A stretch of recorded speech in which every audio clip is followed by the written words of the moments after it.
അസ്സലാമു അലൈക്കും വറഹ്മത്തുള്ളാഹി വബറകാതുഹു.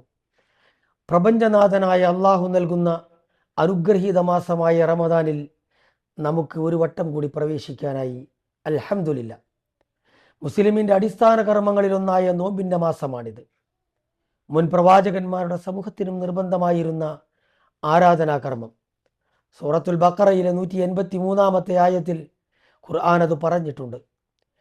ഭക്തി അഥവാ ധർമ്മനിഷ്ഠ നേടാൻ ഉതകുന്ന ആരാധന എന്നാണ് നോമ്പിനെ പറ്റി പ്രസ്തുത ആയത്തിൽ അള്ളാഹു വ്യക്തമാക്കുന്നത്. തനിക്കുള്ളതാണ് നോമ്പ്, താനാണ് അതിന് പ്രതിഫലമേകുന്നത് എന്ന് നോമ്പിൻ്റെ ശ്രേഷ്ഠതയെ അറിയിക്കാൻ അള്ളാഹു പ്രത്യേകമായി പറഞ്ഞിട്ടുണ്ട്. ജീവിതത്തിൽ ലഭ്യമാകുന്ന പുണ്യകർമ്മങ്ങളുടെ കലവറയാണ് റമദാൻ. കഴിഞ്ഞകാല ജീവിതത്തെ വിചാരണക്കെടുക്കാനും അപാകതകളെ തിരുത്താനും മനസ്സിലെ മാലിന്യങ്ങളെ കഴുകാനും പുതിയൊരു വിശുദ്ധ ജീവിതത്തെ നേടാനും ഈ റമദാനിലെ രാപ്പകലുകൾ നമുക്ക് ഉപകരിക്കണം.